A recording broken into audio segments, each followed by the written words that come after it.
The announcement yesterday that the great Altior had been retired at the age of 11, trained, of course, by Nicky Henderson, who joins us on the monitor there. Hello, Nicky. How are you? Mike, morning. Well, we're wet, but we're not complaining about it. I bet you could do with some of that right now, couldn't you? Yeah. Well, it doesn't really matter quite yet. 2 or 3 weeks' time, we'll really need some. OK. So, Nicky, the end of an era yesterday, as announced by you. Why now in particular? Why did you draw the line with him at this stage? To be honest with you, I know Pat and Christopher had felt after Sandown on the last day last year that's what they wanted. And I have to say, I have tried to sort of, I was quite keen to go again. Mm-hmm. But my powers of persuasion weren't really, no, I mean, I completely respect their decision, and we've ummed and ahed a little bit through the summer. But I know they felt they wanted him to go out while he was still at the top, while he was still in 100%, sound and healthy. And, we could remember the really good days. There was, there is nothing worse than watching a really good horse go downhill. There was nothing to say he was going to, but, he would be 12 after Christmas, and you'd have to, he's getting on. He's put his heart and soul and everything into the last 6 years, and it's been a wonderful journey, and we want to remember it as that. And Nicky, what have you been doing with him? Since we saw him at Sandown, what he's been up at the yard, and has he been doing much at all up with you? No, nothing. He's still been over at Charlie and Tracy Vigers's, just by Marlborough, where he spent every summer holiday for the last 6 or 7 years. And so do most of our, most of the old boys go, not the old boys, all the young. He was out in the field with Shishkin and everybody else. And they're all back in, and he has not come back in. Yeah. He's going to come and say hello to us on Sunday, but he's coming to say hello and goodbye because he's off to a new hotel, which you know quite well. Yes, indeed. Yeah, you will. I would imagine that Mick and Chloe Fitzgerald are absolutely delighted to get the chance to have him. Well, it's a lovely idea. I mean, we had all sorts of ideas of what he could or we might do with him, but, they thought it would be good. I mean, unfortunately, Mick's and Altior's career didn't cross paths, but Mick's, he looks after a number of our jockeys as well. So he's seen him schooling on as many occasions. Well, I never used to school him very often because it was terrifying to watch. But, you just gauged him on his schooling. And when he was on fire, it was great to watch, but it was pretty scary. Nick was sort of, he loved it, but I didn't always enjoy it. But he won't need to be doing like that again anyway. Well, that's true. Well, Nicky, what a career. I mean, 21 wins from 26 starts, that world record, 19 consecutive wins. I mean, goodness me. I mean, Nicky, what gets me about it is how quickly he came along after the mighty Sprinter Sacre. You've had 2 horses in a lifetime in one lifetime. Well, that's right. You couldn't believe your luck. I mean, it's that, like, London buses don't happen with racehorses. You're lucky. You are very lucky to have one. And to, when Sprinter retired, Altior was literally waiting to come in as a novice hurdler. And I think, we knew he was very, very good from day one. I mean, when they're as good as that is, they stand out straight away. And he always did. And he won a bumper in his first year. The second year was a bit of a blip. A couple of things went wrong. We left him bumpering.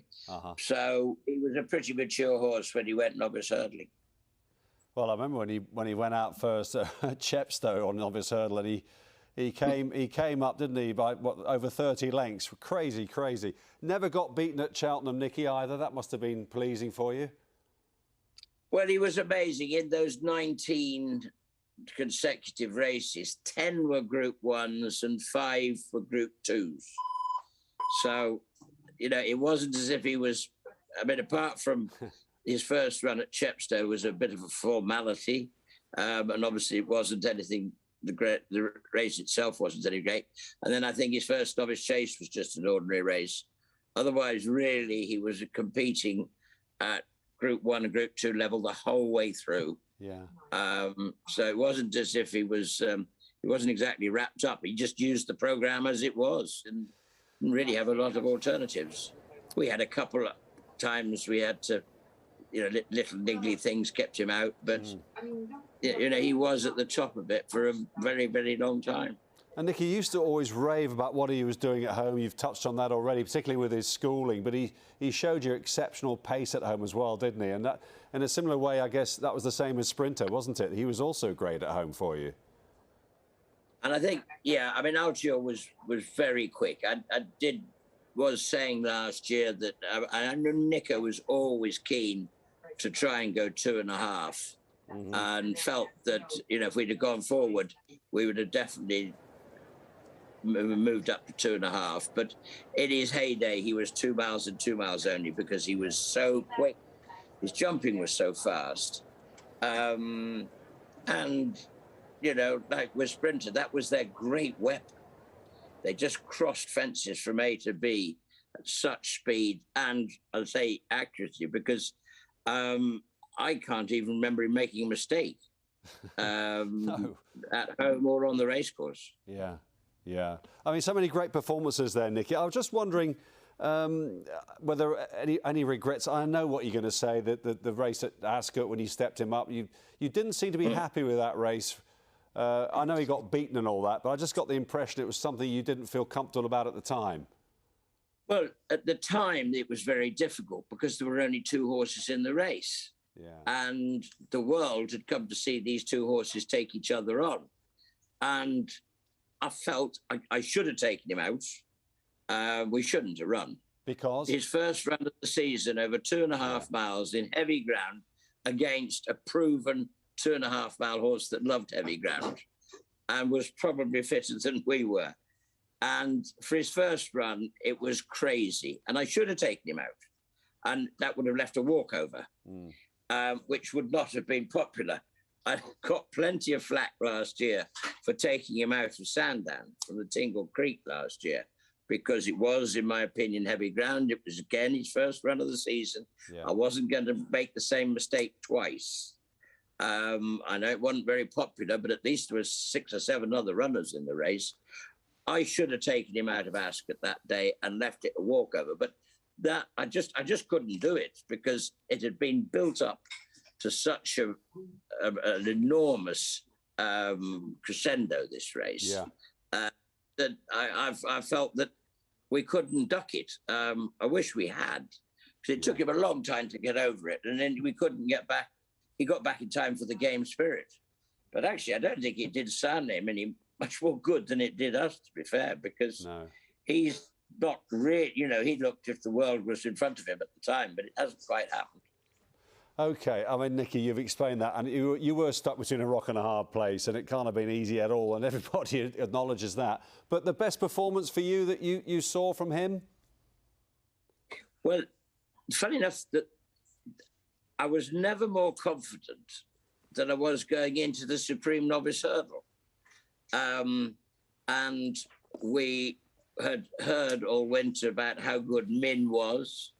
I had Bouvedere, who I thought was pretty good. And as it turned out, there were a stack of horses in that Supreme that year. And I really was very confident.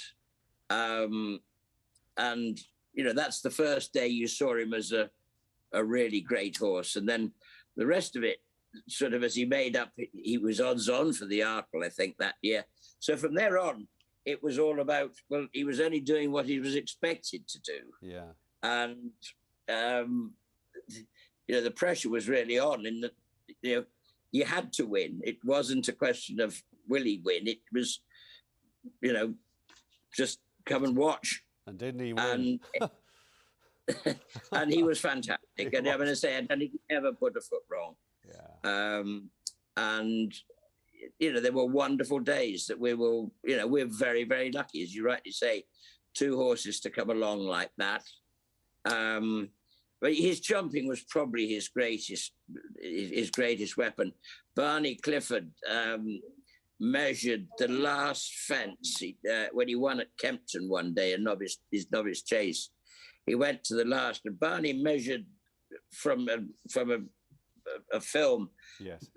From where he measured it at 14, from takeoff to landing was 14 yards.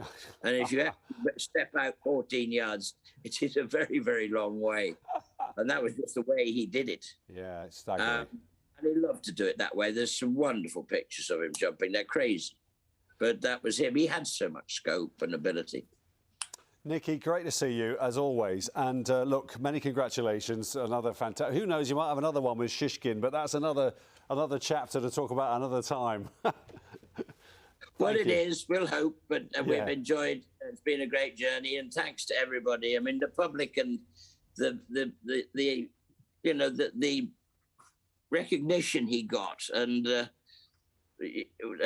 crowd's receptions were fantastic. And that's what we appreciate. That's what he loved too. Don't forget, they know that, and we've loved every minute of it. And I hope, and I think and hope quite a number of people have enjoyed watching him, and that's what gives us pleasure. Great stuff, Nicky. Well said, as always. And listen, good luck for the new season, and we'll see you soon, eh? Thanks, Mike. Yeah, all the best, Nicky. Great stuff.